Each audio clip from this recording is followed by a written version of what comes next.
저는 오늘 밤 사과를 한쪽 베어 물었습니다. 속으로 생각했습니다. 밤 사과는 정말 몸에 해가 될까요? 아니면 제 잠을 도와줄까요? 평생 들어온 말이 있습니다. 밤에 사과를 먹으면 독이 된다. 그런데 또 이런 말도 있습니다. 하루 한 개의 사과가 의사를 멀리하게 한다. 어느 쪽이 진실일까요? 저는 노년 영양 생활 습관 코치로서 상담과 식사 일기 코칭을 수천 회 이상 진행해 왔습니다. 광고나 협찬과는 무관합니다. 오늘은 사과 한 개를 두고 밤과 건강 사이의 오해를 풀어보겠습니다. 그리고 그것이 바로 제가 오늘 이 영상을 만든 이유입니다.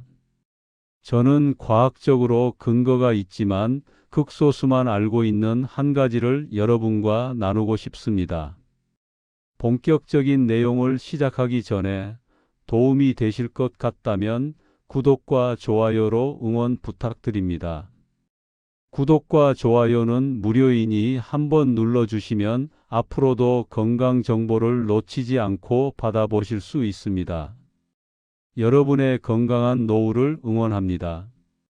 여러분, 혹시 밤에 사과를 드시고 나서 가슴이 쓰리거나 배가 더부룩했던 경험 있으신가요? 그래서 어르신들 사이에서는 이런 말이 있습니다. 아침 사과는 금, 저녁 사과는 독이다.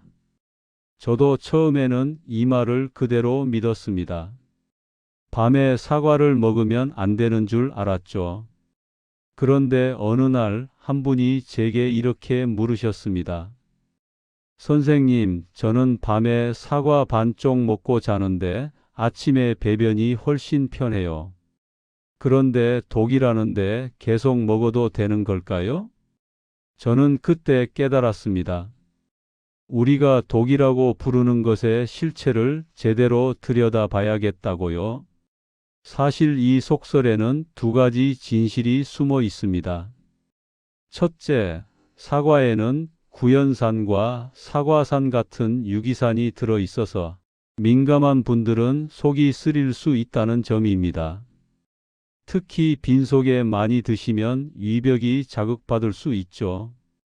둘째, 잠들기 직전에 뭐든 많이 드시면 위장이 제대로 쉬지 못한다는 점입니다. 우리 몸도 밤에는 쉬어야 하는데 위장만 밤새 일하게 만드는 셈이죠. 하지만 여기서 놓치면 안 되는 중요한 사실이 있습니다. 사과에는 펙틴이라는 수용성 식이섬유가 풍부합니다. 이 펙틴은 장에서 물을 머금어 변을 부드럽게 만들고 나쁜 콜레스테롤을 몸 밖으로 내보내는 일을 돕습니다. 또 유기산은 낮 동안 쌓인 피로물질을 풀어주는 역할도 합니다. 그러니까 문제는 사과 자체가 아니었습니다. 언제, 얼마나, 어떻게 먹느냐가 핵심이었던 거죠. 독이 될지 약이 될지는 우리가 결정하는 겁니다. 오늘은 그 방법을 제가 직접 경험하고 확인한 원칙들을 여러분께 차근차근 들려드리겠습니다. 저는 상담할 때 사과를 이렇게 설명합니다. 껍질 달린 작은 섬유질 보따리라고요. 그 안에는 우리 몸이 필요로 하는 것들이 꽤 많이 들어 있습니다. 먼저 펙틴 이야기를 해볼까요? 펙틴은 물을 잘 흡수하는 성질이 있습니다. 장 속으로 들어가면 물을 머금어서 변을 부드럽게 만들어줍니다. 그래서 변비로 고생하시는 분들이 사과를 꾸준히 드시면 배변이 한결 수월해지는 경우가 많습니다. 실제로 제 식사 일기 기록을 보면 밤에 사과 반 개 정도를 드신 분들이 다음 날 아침 이렇게 적으셨더라고요. 오늘은 화장실 가는 게 훨씬 편했어요. 억지로 힘줄 필요가 없었어요. 그리고 또 하나, 콜레스테롤 이야기입니다. 펙틴은 장에서 콜레스테롤과 결합해서 그것을 몸 밖으로 내보내는 역할을 합니다. 특히 나쁜 콜레스테롤 수치가 걱정되시는 분들에게는 작지만 꾸준한 도움이 될 수 있습니다. 그 다음은 피로 회복입니다. 사과에 들어있는 구연산과 사과산 같은 유기산들은 낮 동안 우리 몸에 쌓인 피로 물질을 분해하는 데 도움을 줍니다.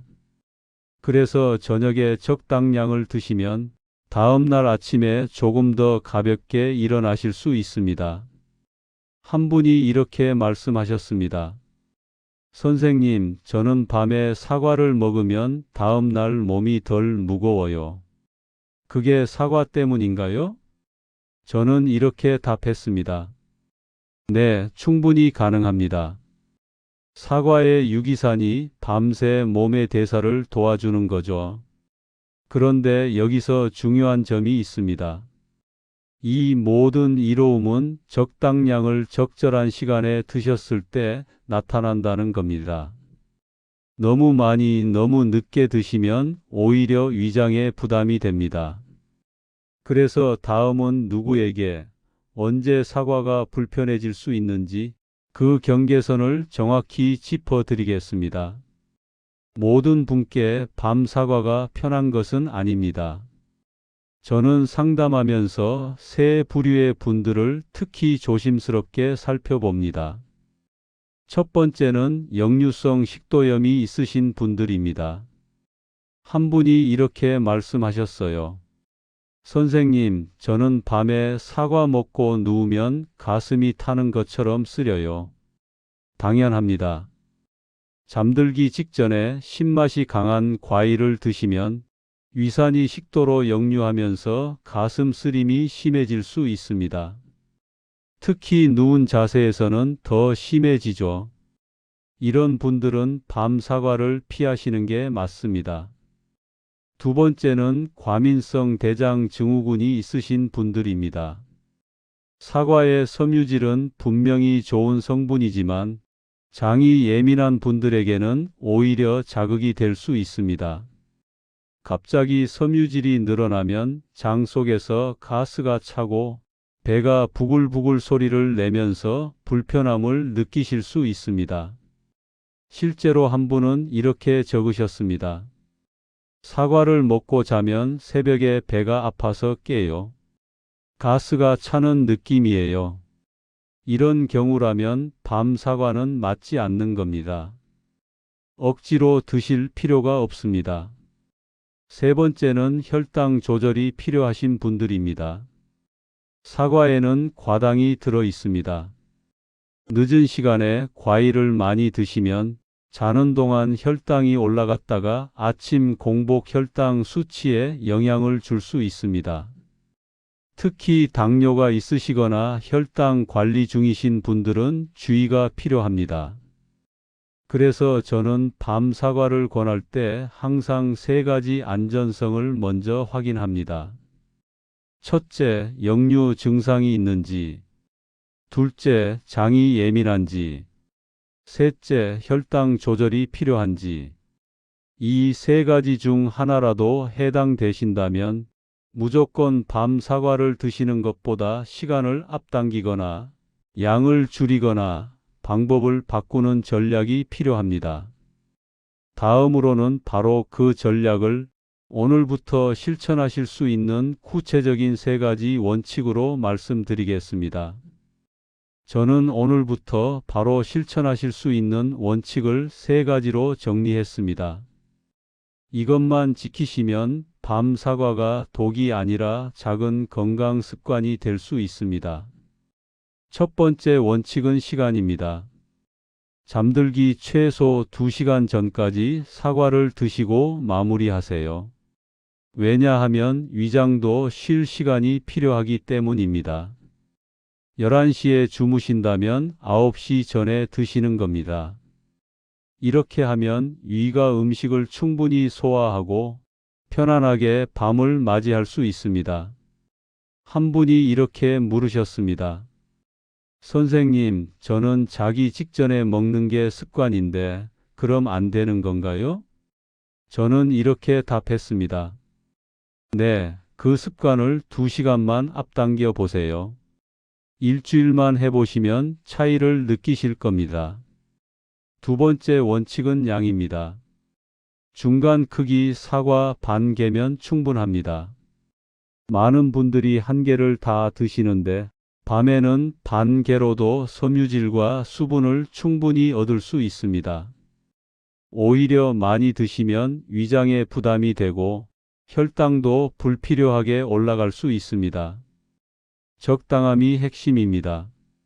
세 번째 원칙은 조합입니다. 이게 가장 중요합니다.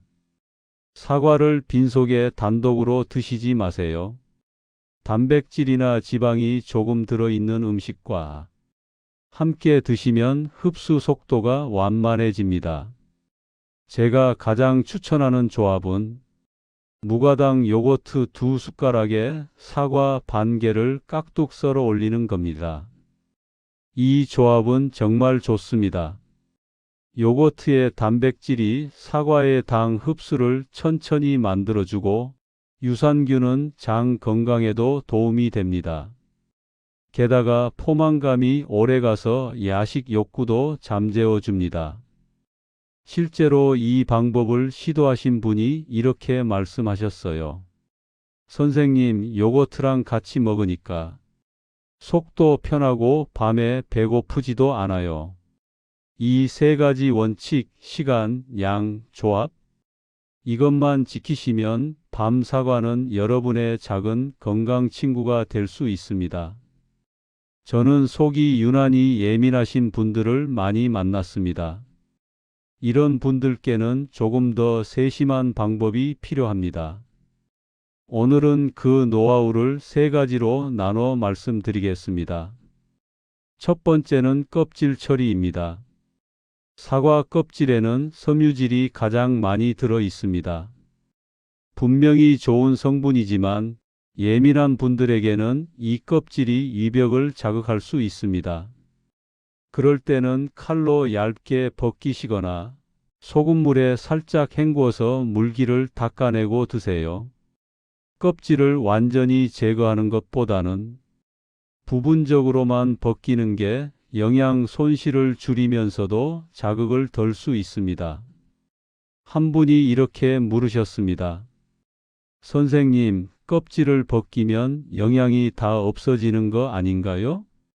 저는 이렇게 답했습니다. 아닙니다. 과육에도 충분한 영양이 있어요. 편안함이 먼저입니다. 두 번째는 씹는 방법입니다. 이건 정말 중요합니다. 사과를 한 입 크기로 작게 잘라서 천천히 오래 씹으세요. 최소 20번 이상 꼭꼭 씹으시는 겁니다. 씹는 시간이 길어질수록 침과 섞여 소화가 쉬워지고 위의 수고가 줄어듭니다. 급하게 삼키는 습관이 있으신 분들은 특히 이 부분을 신경 써 주세요. 실제로 씹기 습관을 바꾸신 분이 이렇게 말씀하셨습니다. 천천히 씹으니까 배도 덜 아프고 조금만 먹어도 배부르더라고요. 세 번째는 데쳐 먹기입니다. 이건 정말 예민한 나를 위한 방법입니다. 사과를 한 입 크기로 썰어서 뜨거운 물에 한두 분 정도 살짝 데쳐 보세요. 그러면 신맛이 부드러워지고 차갑지 않은 온도 덕분에 위장이 훨씬 편안해집니다. 생사과가 부담스러운 날에는 이 방법을 시도해 보세요. 처음 들으시면 이상하게 느껴질 수 있습니다.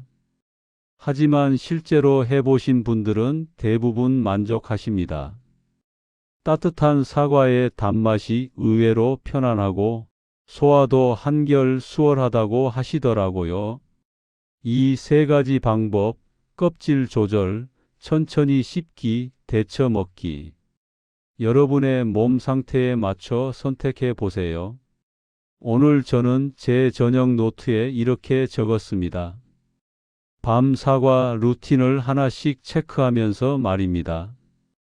여러분도 오늘부터 이 5가지를 따라 해보시면 일주일 안에 몸의 변화를 느끼실 수 있습니다.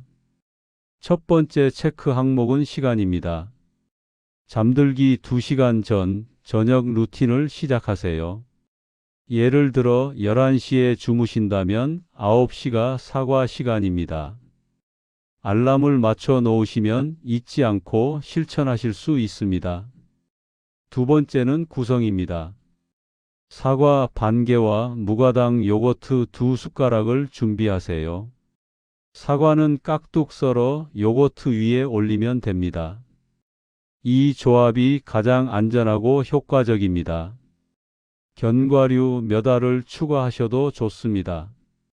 세 번째는 속도입니다. 한 입을 20번 이상 꼭꼭 씹으세요. 이게 생각보다 어렵습니다. 처음에는 10번도 안 되어서 삼키고 싶어집니다. 하지만 천천히 씹는 습관이 몸에 배면 소화가 정말 편해집니다. 한 분이 이렇게 말씀하셨습니다. 선생님, 씹는 횟수를 세다 보니까 먹는 시간이 길어지고 조금만 먹어도 배부르더라고요. 네, 맞습니다. 천천히 먹으면 포만감이 빨리 옵니다. 네 번째는 마무리입니다. 사과를 다 드신 후 미지근한 물 반 컵을 천천히 마시세요. 그리고 가벼운 복식 호흡을 서너 차례 해보세요. 배에 손을 얹고 천천히 숨을 들이마시고 천천히 내쉬는 겁니다. 이 호흡은 위장을 편안하게 하고 잠들기 전 긴장을 풀어줍니다. 다섯 번째는 기록입니다. 다음 날 아침에 간단히 적어보세요. 아침 배변은 편했는지, 밤에 속은 편했는지, 수면 깊이는 어땠는지 0점에서 10점 사이로 점수를 매겨보는 겁니다. 이 숫자들이 일주일만 쌓여도 명확한 패턴이 보입니다. 내 몸이 뭘 좋아하는지, 뭘 불편해하는지 답이 나옵니다. 이 5가지 체크리스트를 오늘 저녁부터 시작해 보세요. 다음으로는 여러분이 가장 궁금해 하시는 질문들에 대한 답을 준비했습니다. 저는 상담하면서 비슷한 질문들을 정말 많이 받습니다. 오늘은 그 중에서 가장 자주 나오는 5가지 질문에 명확하게 답해 드리겠습니다. 질문 하나, 밤에 사과를 먹으면 살이 찌나요? 많은 분들이 걱정하시는 부분입니다. 저는 이렇게 답합니다. 양과 시간이 핵심입니다. 사과 반 개를 2시간 전에 요거트 같은 단백질과 함께 드신다면 오히려 늦은 과식을 막아줍니다. 라면이나 과자 같은 야식 욕구를 잠재우는데 도움이 되는 거죠. 하지만 1개 이상을 자기 직전에 드신다면 그건 다릅니다. 질문 2. 혈당은 어떤가요? 당뇨가 있으시거나 혈당 관리 중이신 분들이 많이 물어보십니다. 사과를 단독으로 많이 드시면 좋지 않습니다. 하지만 반 개의 요거트나 견과 한 줌을 더하면 흡수가 천천히 일어납니다. 이 전략이 혈당을 안정적으로 유지하는 데 도움이 됩니다. 한 분이 이렇게 말씀하셨습니다. 선생님, 요거트랑 같이 먹으니까 아침 혈당이 안정적이에요. 네, 조합이 중요합니다. 질문 셋. 속 쓰림이 있는 날은 어떻게 하나요? 이런 날은 과감히 건너뛰세요. 억지로 드실 필요가 없습니다. 대신 다음 날 아침에 드시거나 정말 드시고 싶으시다면 사과를 데쳐서 미지근하게 1~2 조각만 드셔보세요. 몸의 신호를 무시하지 마세요. 질문 넷. 껍질은 꼭 먹어야 하나요? 껍질에 섬유질이 많은 건 사실입니다.